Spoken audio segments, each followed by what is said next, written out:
peut-être. Enfin, comme vous êtes les meilleurs, on va commencer. Alors j'ai grand plaisir ce soir à vous accueillir, ou à accueillir peut-être comment faire connaissance.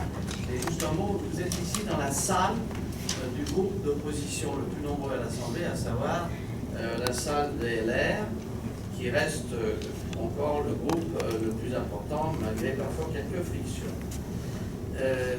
Donc je tiens à remercier Christian Jacob qui met gentiment cette salle à la disposition d'un ancien député.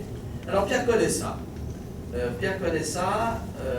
est président-directeur général de OMID, expert en relations internationales au Proche et au Moyen-Orient, et il a, c'est assez extraordinaire, un DUG en mathématiques, un DUG en chinois, il est agrégé d'histoire, et puis il a fait, mais on peut quand même le dire aujourd'hui, malgré les critiques, il est passé par les LA. Alors il fut d'abord administrateur civil du secrétaire général du gouvernement, chargé de cours en histoire contemporaine à Paris 7, directeur adjoint de la délégation des affaires stratégiques au ministère de la Défense. Je pense qu'il a passé un bon moment, il a passé quelques années, je présume, et directeur général de la Compagnie européenne d'intelligence stratégique, maître de conf à l'IEP de Paris. Il a créé le campus de défense de l'école militaire. Il est fondateur de la société OMID, spécialiste en intelligence économique, conseil, communication et relations publiques. Et de surplus, permettez-moi de vous dire, c'est un ami qui a participé d'ailleurs au colloque que nous avions organisé à Maison Lafitte sur paix et guerre au Proche et Moyen-Orient, dans laquelle il a animé et fait une intervention extrêmement féconde et nourrie. Alors, parmi les ouvrages, je vais quand même en citer quelques-uns. Dommages collatéraux, c'est chez Flammarion en 2002. Guide du paradis, la tour d'Aigle, ça doit pas être au Proche-Orient, ça. Non. Voilà. Mécanisme du chaos, bouchisme, terrorisme et prolifération. Zone de choc, c'est un roman. La fabrication de l'ennemi, ça c'est intéressant. Comment tuer avec sa conscience pour soi. Surtout ne rien décider, manuel de survie en milieu politique avec exercice pratique corrigé, c'est un livre d'actualité. Guide du petit djihadiste, à l'usage des adolescents, des parents, des enseignants et des gouvernants. Et puis un livre que j'ai lu avec grand plaisir, qui s'appelle Dr Saoud et Mr Djihad, la diplomatie religieuse de l'Arabie, et Holy War, qui n'est pas Hollywood, arme de propagande massive, qui vient de sortir donc à Paris La Fonte 2018. Donc comme vous voyez, c'est un écrivain prolixe et surtout un homme, et je crois que vous allez tout de suite comprendre lorsqu'on lève la tête, parce que ça m'a frappé tout de suite, puisqu'il va véritablement, je dirais, nous traiter des moyens d'influence de l'Arabie Saoudite en France et dans le monde, et on avait ajouté lors de l'invitation, après l'affaire Khashoggi. Et donc, quand vous lisez en haut, je le lis à haute et intelligible voix, cette étude n'a été payée ni par le Qatar, ni par l'Iran, ni par le Vatican, ni par la Grande Loge de France, ni par le Grand Orient, ni par la Mosquée de Paris, ni par le CRIF, ni par l'Observatoire de la laïcité, ni par la France Insoumise, ni par le RN, surtout pas par le ministère des Affaires étrangères ou par la Défense. Donc voilà, c'est un credo et c'est une profession de foi. Vous savez, ça paraît, comment pourrais-je m'exprimer, quelque chose d'assez ironique et d'assez insolent, mais dans cette salle, lorsque j'étais encore député, on avait fait une conférence sur le Proche et le Moyen-Orient avec Ali Razbin et sur l'Arabie Saoudite notamment. Inutile de vous dire que j'avais reçu auparavant un coup de fil de quelqu'un que je n'aimerais pas pour me dire, surtout, tu sais qu'on a beaucoup de contrats avec l'Arabie Saoudite, donc ne dis pas trop de mal de l'Arabie Saoudite. C'est une réalité que j'ai personnellement vécue. Alors ça s'est bien passé, on a dit ce qu'on avait à faire, et il n'en demeure pas moins. Ensuite, j'ai été traité par l'ambassadeur d'Arabie Saoudite dans un grand restaurant de la place des Vosges, mais cela étant, j'ai quand même des doutes aujourd'hui sur l'Arabie Saoudite. Pierre, sans plus tarder, je te passe la parole. Si tu veux, tu te mets où tu veux. Hein, voilà, c'est pour faire passer. À moins qu'il y ait quelqu'un qui... Peut-être Odile va le faire, elle va taper, non? Non. Oui, si, je viens plutôt. Ok, vous tapez sur l'ordinateur pour faire passer. Vous savez faire? Oui, oui, oui, oui. Alors, oui, mais non, reste là. Bien. Ben, écoute, merci Jacques. Ça fait toujours plaisir de s'entendre tisser des ouvriers comme ça. Je suis président directeur général de Omid, qui est une société que j'ai créée quand je suis passé en retraite. J'étais antérieurement directeur général, donc j'ai monté en grade dans ma société, puisque effectivement je suis tout seul. Je suis d'être directeur général. Enfin, disons que j'ai nommé ma femme directeur général, ce qui est toujours plus compliqué encore que quand on est vraiment tout seul. Mais bon, voilà, donc ne vous laissez pas impressionner par ça. Alors, cette étude sur le lobby saoudien est la suite d'une étude que j'ai faite l'année dernière pour des industriels français qui craignaient avec le blocus déclenché par le Qatar et les Émirats contre le Qatar, par l'Arabie Saoudite et les Émirats contre le Qatar, qui est effectivement des effets sur les entreprises qui travaillent évidemment dans tous les pays de la région.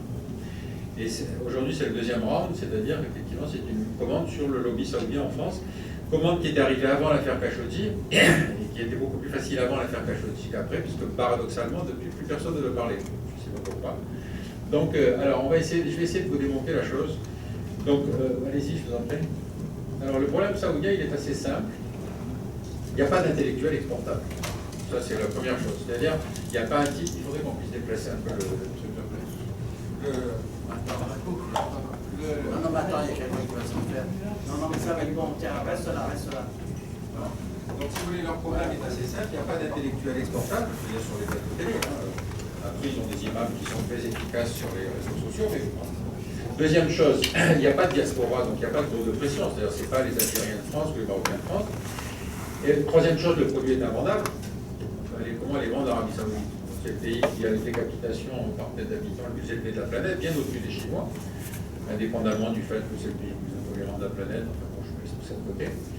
Et le problème aussi des Saoudiens, c'est qu'ils ont trop d'ennemis désignés.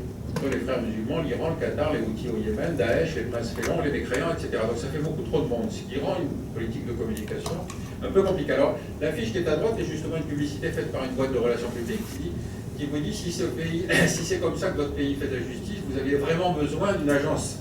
Ce qui est effectivement assez juste, parce que vous voyez, c'est une flagellation en plus. Alors, allez-y, je vous en prie.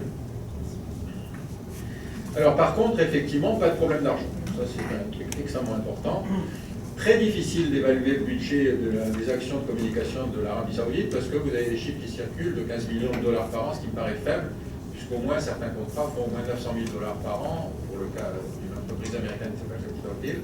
Et donc, on est très probablement très largement au-dessus, mais évidemment, c'est un problème qui est techniquement difficile à évaluer, et puis évidemment politiquement encore plus compliqué. L'autre gros argument d'Arabie Saoudite, c'est la gestion du pèlerinage. C'est-à-dire que l'Arabie Saoudite a réussi à capitaliser sur la gestion du Hajj.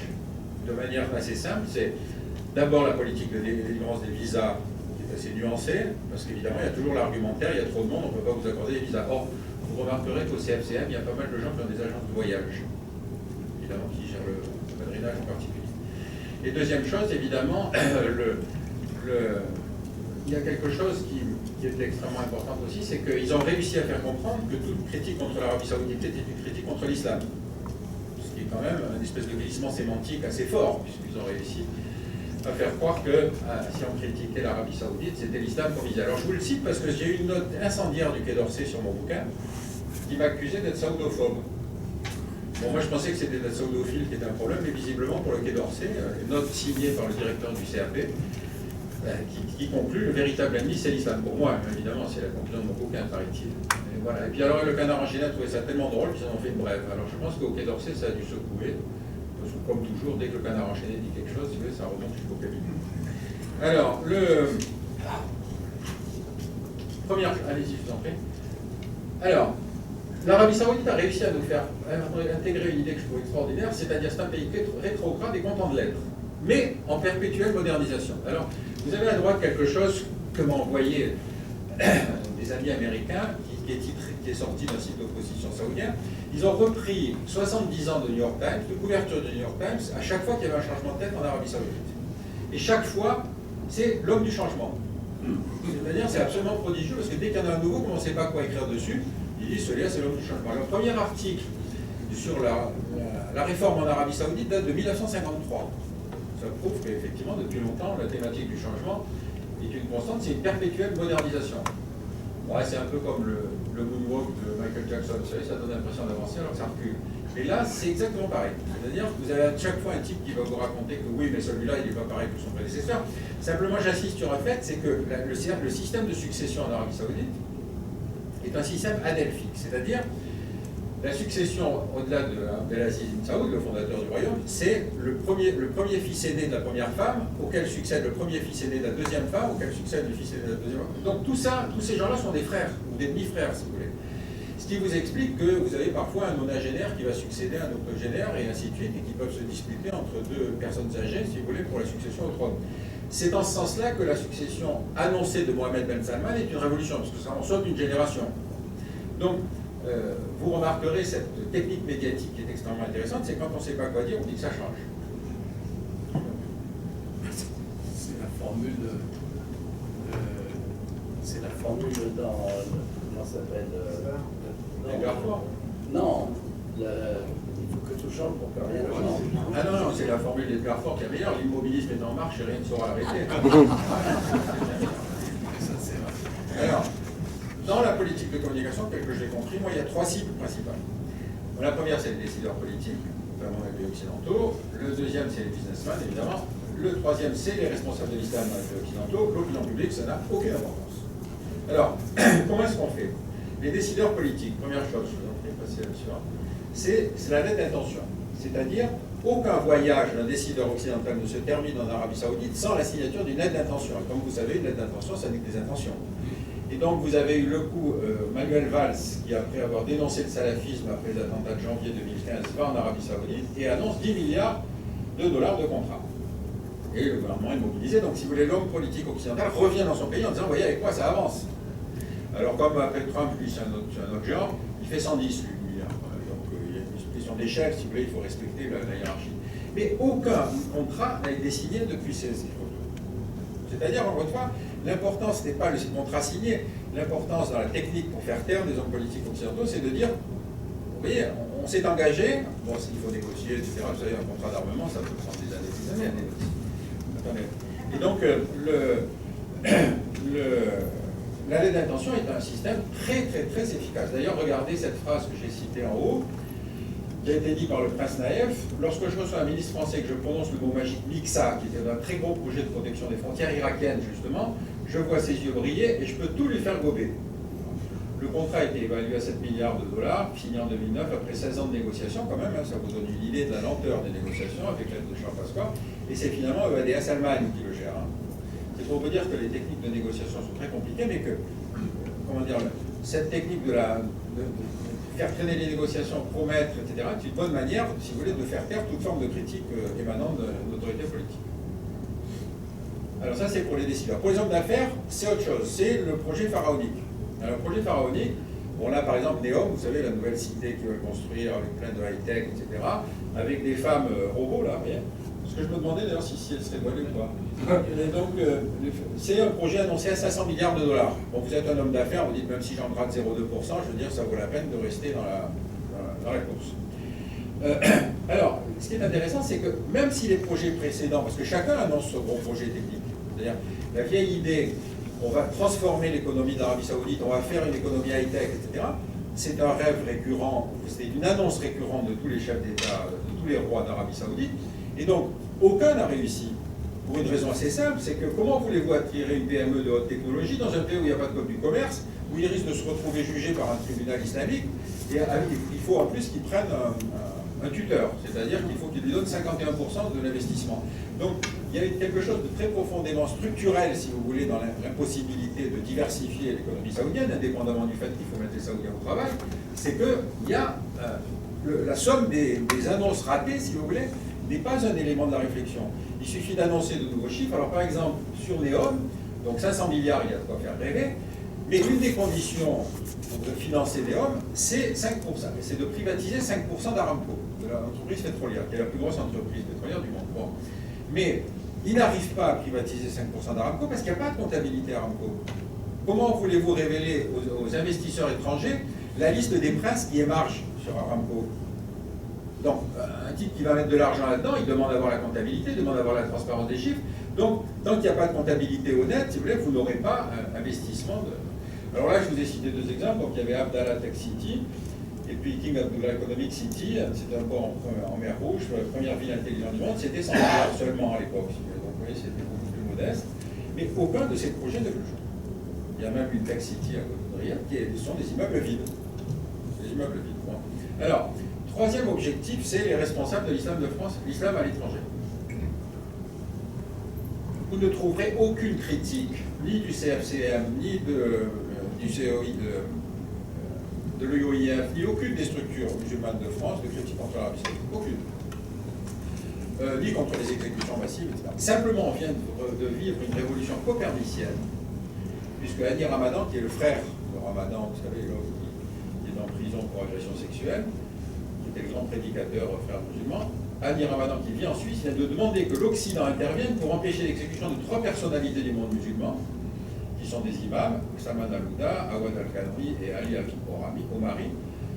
Il demande simplement qu'on n'exécute pas des imams saoudiens. Il ne demande pas qu'on libère les femmes emprisonnées, il ne demande pas qu'on arrête les exécutions publiques. Non, il ne prend la défense que d'imams qui ont été condamnés, qui sont condamnés et menacés de mort évidemment pour terrorisme, parce que s'il n'y a pas au-dessous, il n'y a pas d'autre gamme dans le système pénal saoudien.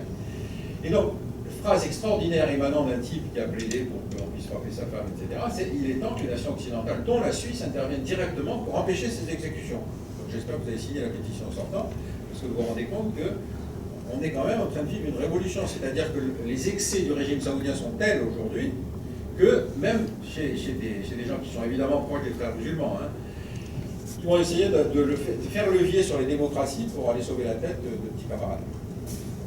Alors, donc ça, effectivement, le résultat est assez bien acquis, puisque finalement, vous avez remarqué que les critiques ne sortent ni de la classe politique, ni des milieux d'affaires, ni des élites de l'islam. C'est pour ça que je vous disais que l'opinion publique s'en fout, parce que de toute façon, vous allez voir que dans les techniques de discussion, les techniques d'influence, on vise effectivement ces cibles-là. Alors, les méthodes. D'abord, effectivement, les médias, il y a tout un historique là-dessus, c'est-à-dire que les Saoudiens, rappelez-vous quand même que l'Arabie Saoudite, donc création du royaume en 1932, c'est un pays qui n'a aucune université, qui n'a pas de cadre, qui va bénéficier d'abord dans un premier temps du fait que quand Nasser persécute les frères musulmans vont se réfugier en Arabie Saoudite, et donc ils vont membrer, si vous voulez, l'administration saoudienne. Donc, si vous voulez, c'est un pays qui a beaucoup de passifs, si vous voulez, dans la constitution de son élite, de ses cadres, etc., etc. Et donc, il va être assez tard, si vous voulez, à se constituer et à comprendre comment fonctionne la vie internationale, c'est-à-dire l'influence par les médias. Donc, au début, l'Arabie Saoudite va constituer un groupe de presse, mais qui est essentiellement un groupe de presse arabophone. Et puis, la grosse secousse, c'est la création d'Al Jazeera, c'est-à-dire de la chaîne qatari, parce que vous avez une chaîne en arabe, en anglais, en français aussi, mais une chaîne qui prend une certaine, professionnalisme. C'est-à-dire qu'on reconnaît qu'Al Jazeera fait effectivement de l'information. Al Jazeera passe les cassettes de Ben Laden quand il y a des revendications, etc. Et ça secoue l'Arabie Saoudite. Donc, la première vague, ça va consister, après le 11 septembre, à essayer de prendre le contrôle cette fois de la presse arabophone, si vous voulez, à l'étranger. Évidemment, et puis la constitution d'une chaîne qui se veut concurrente d'Al Jazeera, c'est-à-dire Al Arabiya en 2003. Alors, dernier cible, si vous voulez, et ça, j'attire votre attention sur le fait qu'il y a un site qui s'appelle Wikileaks Saudi Database, qui a déclassifié, combien ils en sont à 122 619 télégrammes diplomatiques saoudiens. Ce qui m'étonne, c'est que ce site est très peu utilisé par les chercheurs. Moi, ce qui m'a intéressé dans ce site, c'est quand j'ai écrit le bouquin sur la diplomatie religieuse d'Arabie Saoudite, c'était de montrer que c'est une diplomatie planétaire. Donc il suffisait que je tape sur Indonésie, sur Malaisie ou sur Brésil, si vous voulez, je trouvais des télégrammes qui montraient que partout, il y avait cette intention de faire pousser l'islam wahhabite. Alors, je vous ai pris cet exemple-là parce que les journalistes étrangers, s'il vous plaît, regardez par exemple le télégramme qui suit. Voilà, ça c'est un télégramme donc, que j'ai fait traduire par une amie, qui est adressé à l'ambassade en Allemagne, et vous avez les tarifs qui sont proposés pour des journalistes. C'est-à-dire, vous avez à droite, le salaire des 5 journalistes ne sont pas inférieurs à 500 € par mois, récompense pour les journalistes européens 300 € par article, rémunération des employés des chaînes de télévision allemandes pour dénoncer, radier ou couper des informations contre le royaume, 500 € pour chaque actualité radiée, 300 € pour chaque actualité tronquée, 7 500 à 10 000 € par mois seront versés aux plus méritants. Ça ne peut pas être plus clair. Donc, est-ce qu'il y a une odeur d'argent dans le lobbying saoudien? Je ne sais pas, je me pose la question. Et vous avez ici en bas de la première page aussi la constitution d'un film, qui va être un film de propagande, qu'on présentera à l'occasion d'événements, parce que vous allez voir que cette diplomatie, puisqu'on ne peut pas vendre de produits saoudiens, la technique de lobby qui s'est développée, c'est la technique thématique, c'est-à-dire on va faire une foire du livre, on va faire un certain nombre de concerts, etc. Mais ça, je vais y revenir. Donc ça, vous avez là, exemple, si vous voulez, encore une fois, notre télégramme qui est à la disposition de tout le monde, où vous avez les... Évidemment, alors les Saoudiens ont dit que c'était des faux, tout ça. On dit que c'était des gens malfaisants qui diffusaient ce genre de choses. Simplement, quand on est à 120 000 télégrammes diplomatiques, celui qui fait des faux, il travaille beaucoup quand même. Hein. Bon. Allez-y, je vous en prie. Alors, donc, attendez, non, vous avez sauté une... La différence essentielle entre le lobby qatari et le lobby saoudien. Les Qataris ont été les nouveaux riches. C'est-à-dire, vous savez qu'à partir du moment où on découvre cet immense champ de gaz entre l'Iran et le Qatar, le Qatar devient tout à coup un des pays les plus riches de la planète. C'est aujourd'hui le pays qui a le plus haut revenu par tête d'habitant du monde. Et les Qataris se sont comportés comme les nouveaux riches, c'est-à-dire ils montrent leur argent. Et donc, tous les bouquins de Chénaud et Malbruno montrent qu'il suffisait d'aller à l'ambassade du Qatar à Paris pour avoir un chèque. Georges Malbruno me racontait que justement, une fois, l'ambassadeur du Qatar, le précédent, était tellement excédé par ces gens qui venaient lui taper d'argent que il dit qu'une fois, Rachida Dati est venu lui demander 300 000 € pour faire une fête de famille dans le Golfe. Il en a eu tellement marre qu'il a raconté la chose à Georges Malbruno. Donc, les Qataris ne comprenaient pas que faire ça directement, si vous voulez, c'est se révéler, parce que tous les travaux qu'ont fait Malbruno et Chénaud, ça a été de tracer l'argent. Les Saoudiens ont eu l'intelligence de comprendre qu'ils n'étaient pas capables de faire. Et donc, il fallait qu'ils partaient avec ce handicap que je vous ai décrit au début. Et donc, ils ont préféré s'associer à des sociétés de relations publiques. Évidemment, c'est un pactole, ces sociétés de relations publiques. Donc, aujourd'hui, l'Arabie Saoudite a des contrats avec les 5, c'est les 5 plus gros. C'est-à-dire les 3 américaines, Interpublic, Omnicom et WPP, et les 2 français, Publicis et Havas. Et c'est un budget en continuelle expansion. Alors, le système, justement, les boîtes de RP ont conseillé intelligemment l'Arabie Saoudite, c'est-à-dire que ce n'est pas du lobbying direct, c'est-à-dire c'est du lobbying en arborescence. C'est-à-dire quand un groupe parlementaire est invité, c'est jamais Publicis qui paye le voyage, c'est un sous-traitant de Publicis qui va dire nous sommes chargés d'organiser un voyage, etc., de façon à ce qu'on joue à une espèce de masque, si vous voulez, pour dire oui, c'est peut-être les Saoudiens qui invitent, mais enfin, moralement, on fait comme si c'était pas eux. Donc là, vous avez une firme dont j'aurai l'occasion de vous reparler, qui s'appelle Corvis. Corvis est la première société qui a signé avec l'Arabie Saoudite après le 11 septembre. C'est une société américaine. Donc vous voyez que c'est des gens qui sont déchirés par des problèmes éthiques. Donc vous avez ici le schéma fait par les Américains sur la façon dont Corvis est au centre du dispositif, à partir, évidemment, de travailler avec l'ambassade d'Arabie Saoudite, avec les instituts, les think tanks spécialisés sur le Moyen-Orient, avec des sociétés, Targeted Fact Victory, par exemple, c'est une société de la veille sur Internet, une campagne de relations publiques, etc., etc. Donc vous avez un système, qu'on retrouve aussi en France, qui est encore une fois un système en arborescence, de façon à éviter que on dise c'est l'Arabie Saoudite qui paye.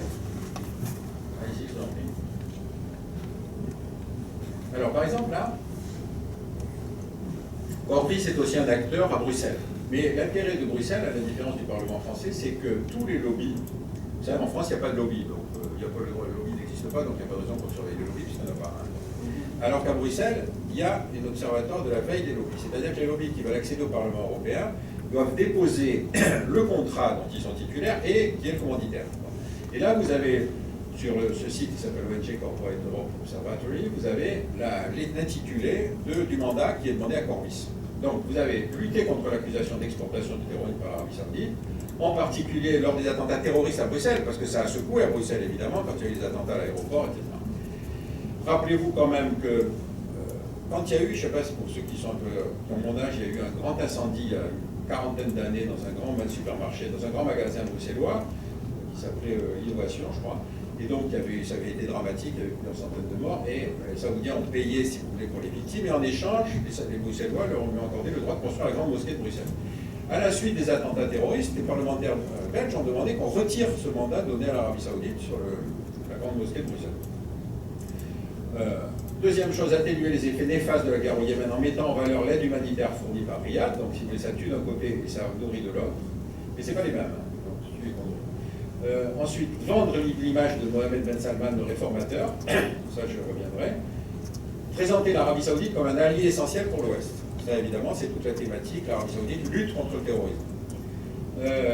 En rapport avec la film Burson Marsteller, promouvoir l'idée d'un OTAN arabe. Ça, c'est intéressant.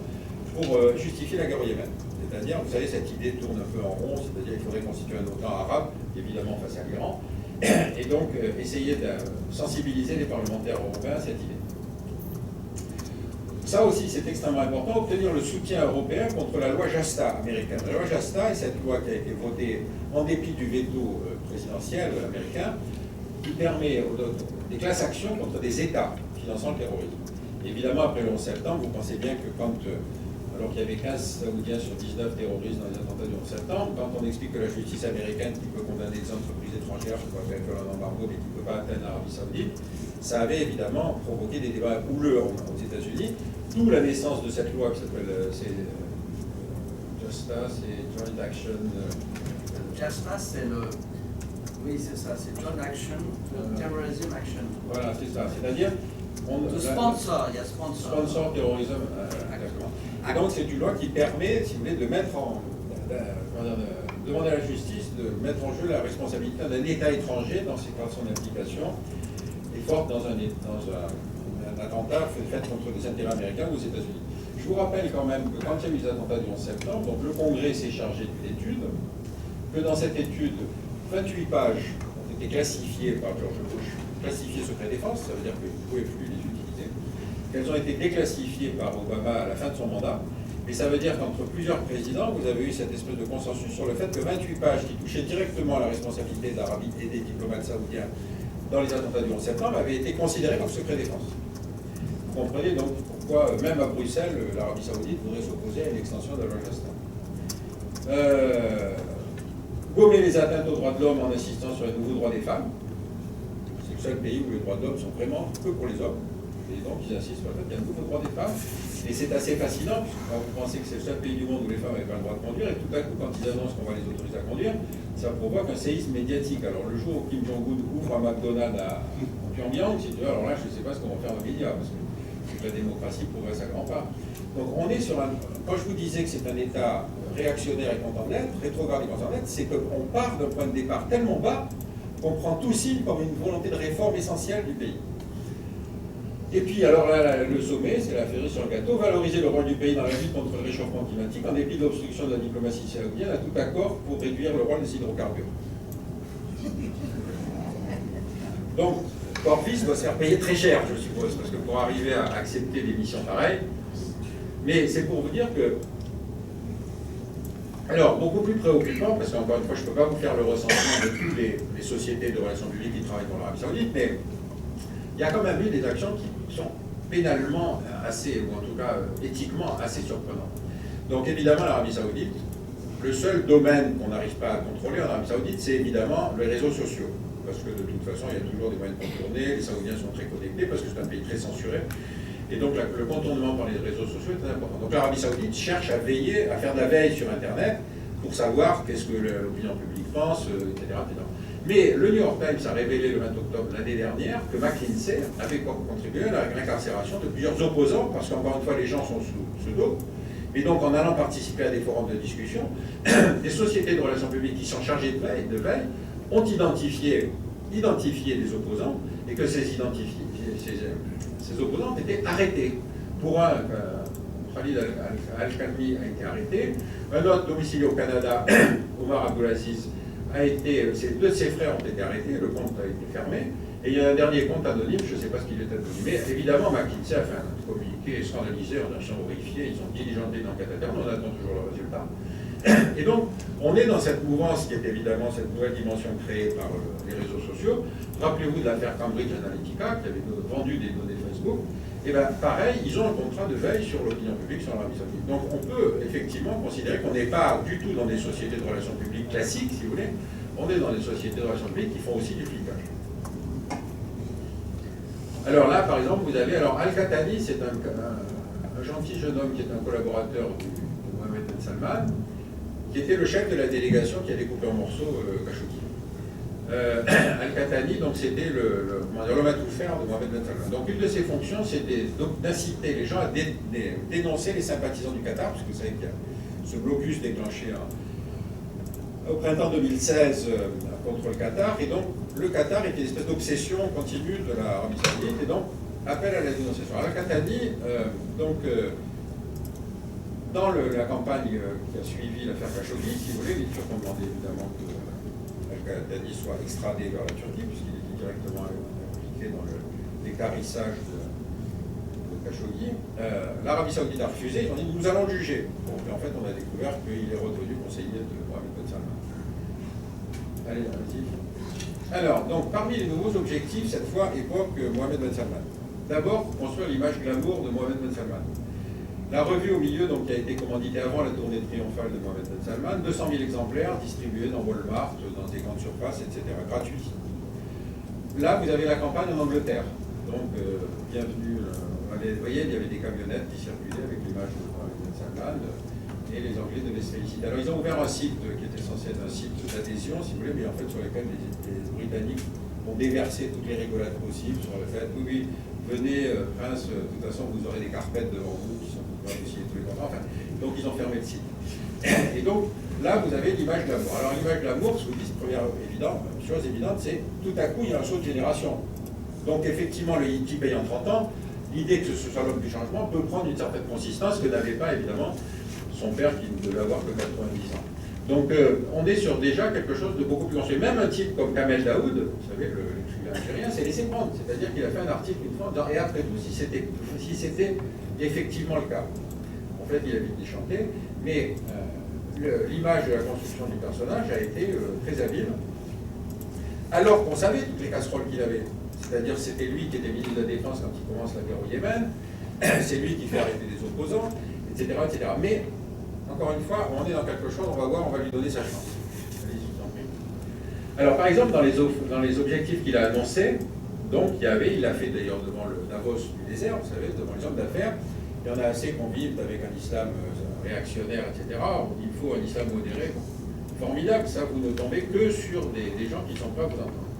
Simplement, ce schéma a été fait par un des meilleurs islamologues français, qui est Mathieu Guidère, qui me l'a donné gentiment et qui m'a dit, voilà, tu vois, là, tu as toutes les tendances qui sont aujourd'hui tolérées en Arabie Saoudite.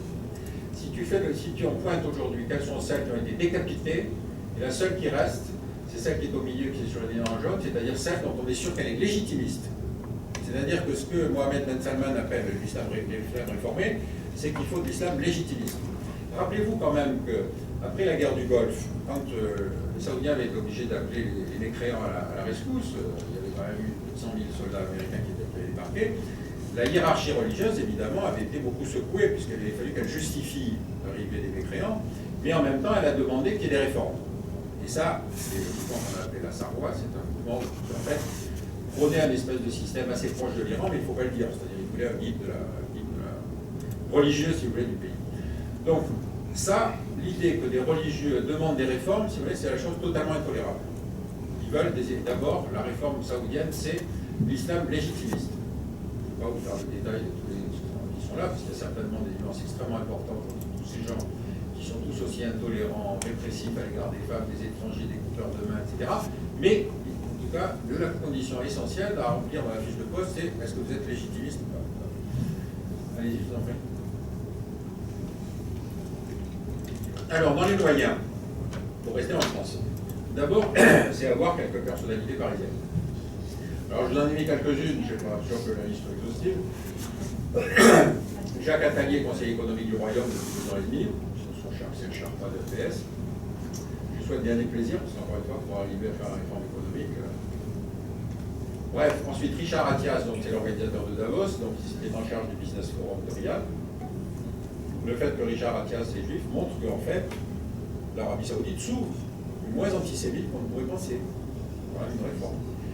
Rachida Dati, bon, l'ancienne ministre, alors elle, ce qui est intéressant, c'est que Rachida Dati, elle est marchée au Qatar, puis quand les Qatar ont fermé la banque, elle est passée en Arabie Saoudite.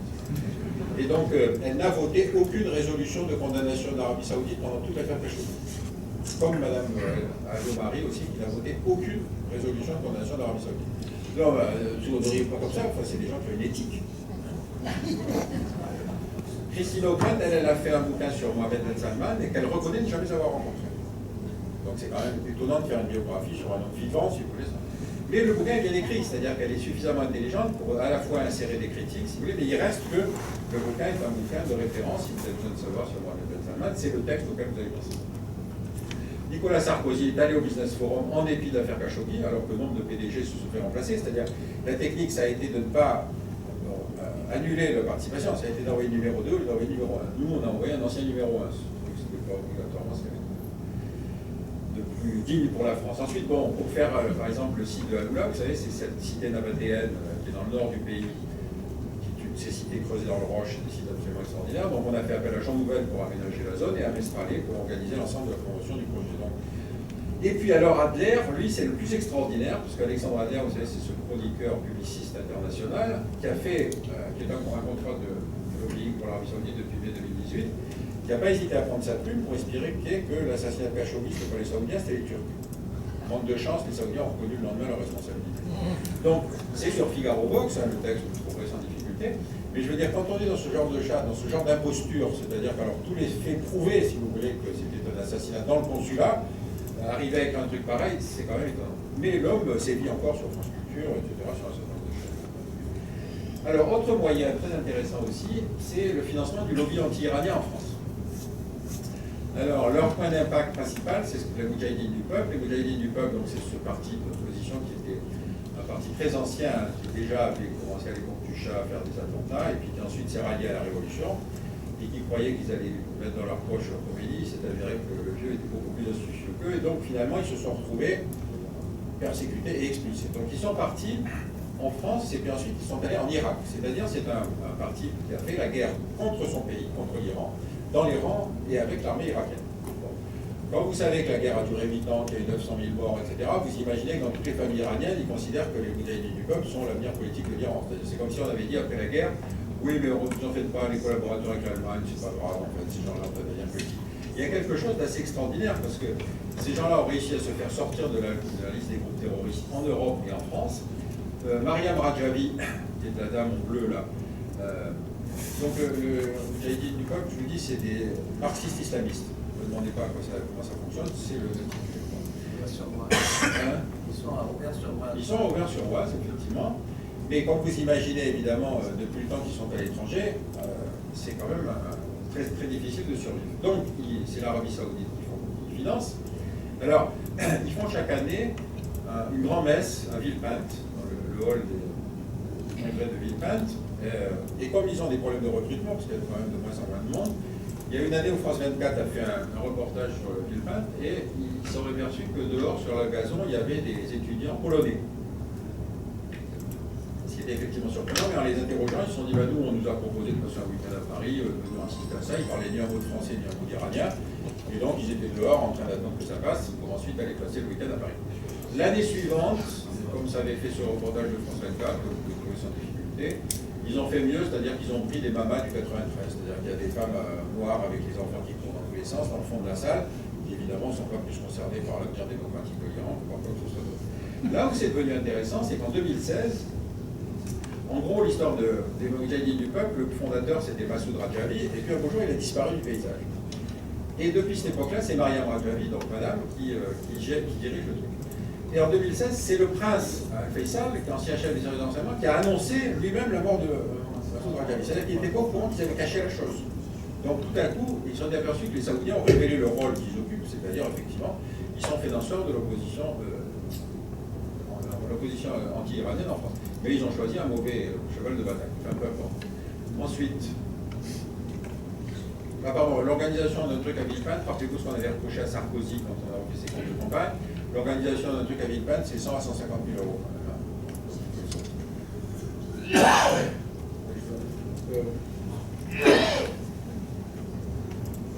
Alors, bon, évidemment, la grande stratégie aujourd'hui, c'est le rapprochement avec Israël, avec l'idée qu'en se rapprochant d'Israël, on obtient l'appui de ce qu'on croit être l'appui américain de l'AIPAC, mais on a le rôle de Jared Kushner, vous savez, le gendre de Trump, et de sa fille, qui sont les militants, si vous voulez, les plus proches du Likoud, si vous voulez, dans le champ politique américain. Et donc, évidemment, l'idée, c'est qu'en rapprochant avec Israël, Mohamed Ben Salman apparaît comme peut-être la clé de la résolution du problème palestinien, auquel il a rappelé d'ailleurs qu'il fallait qu'ils se calment, hein, c'est-à-dire qu'ils cessent leurs revendications. Et puis, évidemment, l'ennemi principal, c'est l'Iran. Donc, avoir l'appui d'Israël et des États-Unis contre l'Iran, c'est une garantie de sécurité qui vaut qu'on renie un certain nombre des principes antérieurs. Il y a eu des dénonciations, même le père, le roi Salman, a reproché à son fils cette politique trop et ouvertement, si vous voulez, israélienne. Alors, sur le cas de l'islam de France, c'est plus intéressant parce que, si vous voulez, l'Arabie Saoudite souffre d'une contradiction, c'est-à-dire il faut arriver à aider l'islam tout en ayant garde de ne pas impliquer la dynastie. C'est-à-dire qu'il ne faut pas que la dynastie apparaisse comme quelque chose de trop activement en soutien des salafistes français. Donc, en fait, le nombre de mosquées qui ont été financées par l'Arabie Saoudite est assez limité. Il y en a une douzaine. Il y a à peu près une douzaine aussi d'imams qui sont directement financés par l'Arabie Saoudite, mais c'est finalement assez faible. Paradoxalement, dans le rapport Al-Karoui, si vous voulez, c'est ce rapport de l'Institut Montaigne, qui s'appelle l'Islam français possible, il dit, l'ambassadeur saoudien lui-même lui a déclaré au total, nous avons versé 3 800 000 euros à peu près, en moyenne 750 000 euros par an, et on paye le salaire de 14 imams sur les quelques 2200 qui officient en France. C'est-à-dire, il y a une distanciation importante. Les Saoudiens ne veulent pas apparaître comme le financeur du salafisme parce que c'est exposer la dynastie. Mais il y a un autre moyen d'influence, voilà, c'est-à-dire qu'aujourd'hui, dans toutes les mosquées, vous avez de la documentation en français, publiée par des éditeurs saoudiens, et vous avez la version saoudienne du Coran, vous avez des bouquins sur, aujourd'hui vous en avez, sur la science et le Coran, enfin des choses comme ça. Encore une fois, ce sont des éditeurs saoudiens, et là vous avez des chiffres de diffusion, c'est-à-dire, vous voyez le gros effort qui est fait en Asie, hein, par exemple, là, c'est le gros rond qui est à droite. C'est le nombre d'exemplaires qui sont distribués gratuitement, et puis vous voyez que, effectivement, en Europe, c'est un effort, mais vous avez, ça remonte en Amérique du Sud, en Amérique du Nord, et évidemment sur l'Afrique. Donc là, et même en Australie. Donc vous avez effectivement quelque chose qui est indirect, c'est-à-dire de l'influence idéologique. Alors le résultat, à mon sens, c'est que l'Arabie Saoudite est un pays protégé.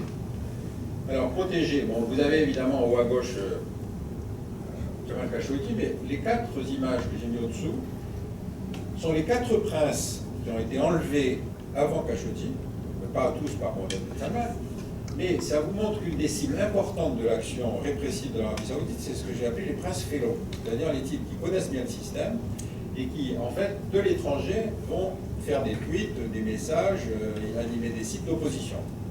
Et ça, c'est totalement intolérable. Donc les 4 qui sont là ont été enlevés de différentes manières. Il y en a un qui a pris un avion loué par l'ambassade, il voulait aller à Rome, il s'est terminé à Riyad. Il y en a un autre qui a fait pareil, il pensait arriver au Maroc, il est arrivé à Riyad. Donc si vous voulez, ces gens-là ont été enlevés et sont disparus. Bon. Pourquoi j'insiste là-dessus? Parce que vous vous posez la question, pourquoi est-ce qu'on s'alerte tout à coup avec Khashoggi? C'est-à-dire que ça vous montre que l'Arabie Saoudite est un pays que médiatiquement on a considéré comme tellement particulier, on se dit, mais attendez, on va pas faire la première page sur des milliardaires saoudiens qui disparaissent. C'est comme si vous disiez, je vais faire une première page sur des mafieux siciliens qui s'assassinent entre eux. C'est du fond d'histoire, ça ne nous intéresse pas. Et donc, ces Khashoggi, c'est parce que ça a été une affaire effroyablement menée, et parce qu'elle s'est passée sur le territoire turc, et parce que les Turcs avaient sonorisé le consulat, que tout à coup on a tout eu.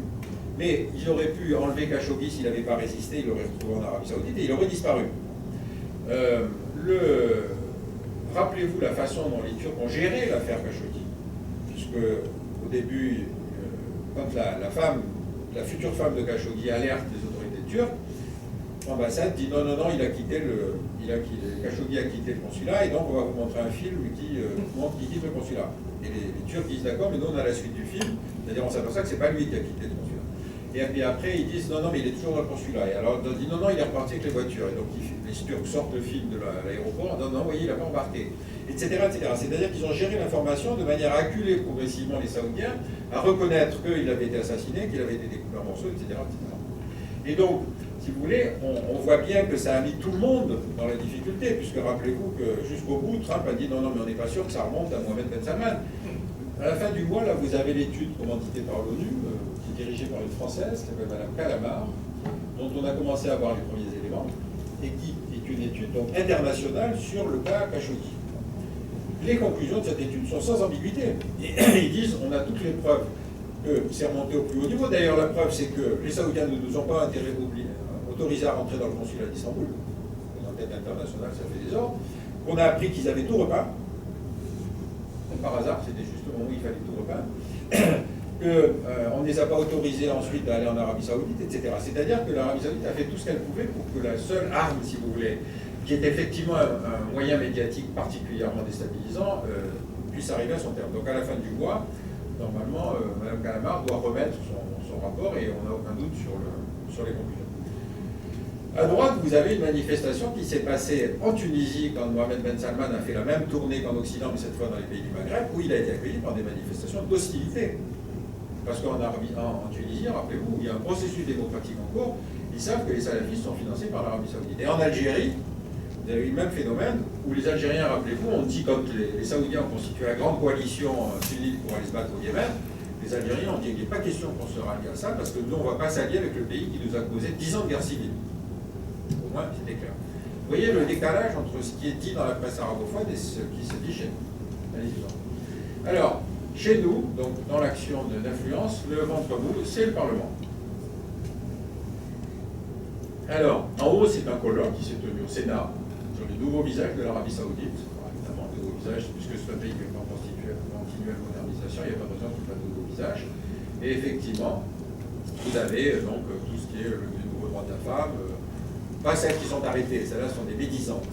Mais toutes les autres, ben, elles ont le droit de conduire. Je ne sais pas comment ils ont résolu le problème d'ailleurs des formateurs, parce que comme il devait y avoir que des formateurs hommes, le formateur devait s'asseoir derrière dans la voiture, je pense, non? Faire passer le permis, je ne sais pas. Donc en bas, vous avez une délégation qui est une délégation de sénateurs qui sont allés au Yémen en arrivant par les Émirats Arabes Unis. Arrivé au Yémen, si c'était effectivement pour expliquer l'importance de l'aide humanitaire au Yémen en arrivant par le côté Émirat, ce n'était pas le meilleur moyen d'arriver dans les pays, dans la zone discussion embargo aujourd'hui, c'est-à-dire Sanaa et la région. Au Parlement européen, ce que je vous disais, ni Rachida Dati ni Al-Ghomari n'ont jamais voté une résolution de condamnation d'Arabie Saoudite. Et alors, avoir absolument, ça là je vous donne la référence, c'est le retour de ces visites en Arabie Saoudite de sénateurs. C'est une interview de Nathalie Goulet qui expliquait que le système de déradicalisation saoudien pour les anciens terroristes est extrêmement efficace et qu'on devrait s'en inspirer. C'est sur France Inter. C'est très intéressant parce que c'est vrai que le système est efficace puisqu'il transforme des salafistes en wahhabites. Le chemin est assez court à parcourir. Tout ce qu'on leur demande, c'est d'arrêter de faire des attentats sur le territoire. Mais sinon, les personnages ne sont pas réformés en quoi que ce soit. Mais en arriver à dire qu'il fallait s'inspirer du système saoudien, c'est fort quand même. C'est fort. Bref, donc vous avez effectivement une... Alors, autre aspect, à mon avis, qui est important aussi, c'est la protection judiciaire.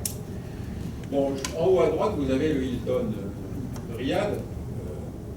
Vous connaissez l'opération, donc Mohamed Ben Salman réunit une centaine de ses petits camarades, des cousins, des demi-frères, etc. Et donc, il les oblige tous à rendre l'argent qu'ils ont détourné tout au long de leur vie. Rappelez-vous quand même qu'il y a eu 10 000 princes de rang divers, si vous voulez, dans le système saoudien. Donc là, il a pris les plus gros et il leur a fait rendre de l'argent chacun. On estime qu'il a récolté entre 70 et 100 milliards, si vous voulez, avec cette opération. Donc c'est la plus grosse opération anti-corruption et la plus efficace que je connaisse, puisque finalement, ils sont tous sortis à condition de faire un chèque. Alors, pas seulement des chèques, il y en a certains qui ont accepté de payer en actifs. Et en particulier, vous verrez tout à l'heure, ça a permis à Mohamed Ben Salman de prendre le contrôle du groupe MBC, qui est un des grands groupes de médias saoudiens, qui était la propriété d'un des princes. Et donc celui-là n'a pas payé en argent, il a payé en action. C'est-à-dire que Mohamed Ben Salman a pris le contrôle des médias saoudiens. Donc en bas, vous avez une caricature, vous avez un prince qui est coincé, parce qu'il n'arrive pas à sortir de sa chambre parce qu'il a d'emporter son magot.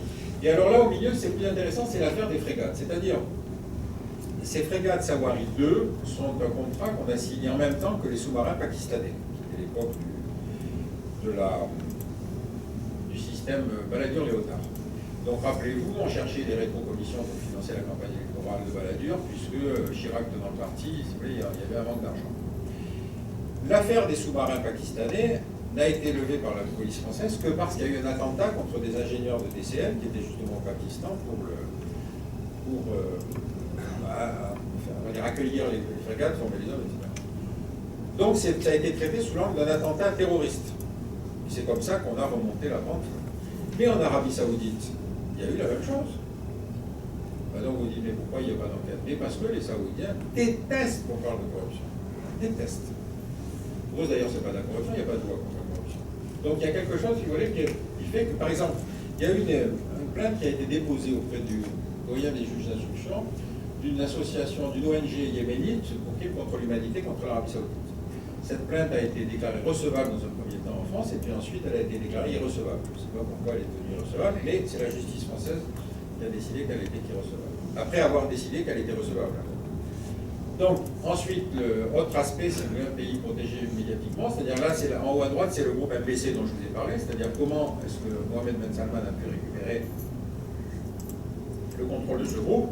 Et en bas, vous avez, après cette opération anticorruption, qu'est-ce qu'a fait de l'argent, comment Mohamed Ben Salman a utilisé l'argent. En bas, c'est un yacht qu'il a racheté à un oligarque russe, je crois qu'il a payé 600 millions de dollars seulement. Et à droite, vous avez un château à Louvciennes, qui est une copie de Versailles, qui s'est acheté aussi récemment. Donc, si vous voulez, il y a effectivement la volonté de lutter contre la corruption, mais il y a une certaine manière d'utiliser l'argent quand même. Allez-y. Ensuite, il y a évidemment quelques livres de complaisance, c'est-à-dire vous avez donc le livre de Christine Ockrent, vous l'avez mis au milieu. Là, vous avez un livre qui s'appelle L'Arabie Saoudite, ce pays méconnu, on a l'impression de lire un guide touristique. Et puis, vous avez ici un truc plus astucieux de Fatia Daziani, qui a été auditionné d'ailleurs dans cette assemblée, qui s'appelle L'Arabie Saoudite en 100 questions. Le problème, c'est que la question 101, c'était qu'est-ce que sont devenus les 4 types qui ont été enlevés avant Khashoggi. Visiblement, ça n'a pas survécu. Et puis, il y avait une question 102, c'était y a-t-il une opposition saoudienne. Ça aussi, ça n'a pas été fait. Donc, c'est un livre d'instruction civique. Donc, ça, c'est plus prudent. À droite, vous avez quelques livres qui sont moins gentils avec l'Arabie Saoudite. Et il y en a un en particulier qui a fait exactement le travail que j'ai fait sur l'Angleterre, qui s'appelle Anglo-Arabia, donc c'est assez clair. Donc, il y a même un livre, d'ailleurs, qui a été édité par un éditeur corse. J'ai eu du mal, il n'est même pas en vente sur Amazon. Si elle est leur limite, c'est expliquer comment aller faire des affaires en Arabie Saoudite. Donc c'est du livre à compte d'auteur. Pareil pour Armatan, c'est des bouquins c'est des éditeurs qui ne payent pas de droits d'auteur et qui commencent à vous payer des droits d'auteur au bout de 1000 à 500 exemplaires. Seulement, si vous avez un client qui déjà vous achète votre bouquin, vous avez des chances de toucher des bon, ensuite, ce que je vous disais, c'est que l'Arabie Saoudite a préféré aujourd'hui, l'Arabie Saoudite préfère aujourd'hui des actions thématiques, évidemment, pour essayer de changer progressivement l'image du pays. Donc vous avez eu à peu près tout ça. Le Dakar, vous savez que l'année prochaine se passera en Arabie Saoudite, donc c'est l'image de gauche là. Les concerts, même Maria Carré, chantée en Arabie Saoudite, je ne sais pas qui avait le droit d'assister au truc. À droite, je me souviens plus. Ah oui, à droite, c'est Capuçon qui allait faire un concert à Loula, justement, dans ce site. Et en bas, c'est la version Alice en Arabie. Alice, Pays des Merveilles en Arabie. Et alors, il y a un journaliste américain qui a eu cette phrase extraordinaire. Il dit It Disneyfies Saudi Arabia as the Magic Kingdom. It is the most encriticum, ça veut dire panégyrique de MBS. C'est-à-dire, si vous voulez, encore une fois, on vous fait du Walt Disney. Parce qu'effectivement, les Saoudiens ont besoin d'avoir des aires de jeu, etc. Donc, il n'y a pas de réforme politique. On vous fournit de la. Et alors, donc, comme je vous le disais, Publicis est aujourd'hui le plus gros opérateur dans ces différentes filiales dans la politique de relations publiques en Arabie Saoudite. Et donc, il y a quand même quelque chose, c'est comment elle peut s'arranger avec sa conscience. Donc, aujourd'hui, toutes les boîtes de relations publiques, à l'exception d'une américaine, c'est Porton Communication, ont toutes continué, poursuivi leur contrat avec l'Arabie Saoudite. Donc, toutes ont dit, oui, on va réexaminer, mais il n'y en a aucune qui a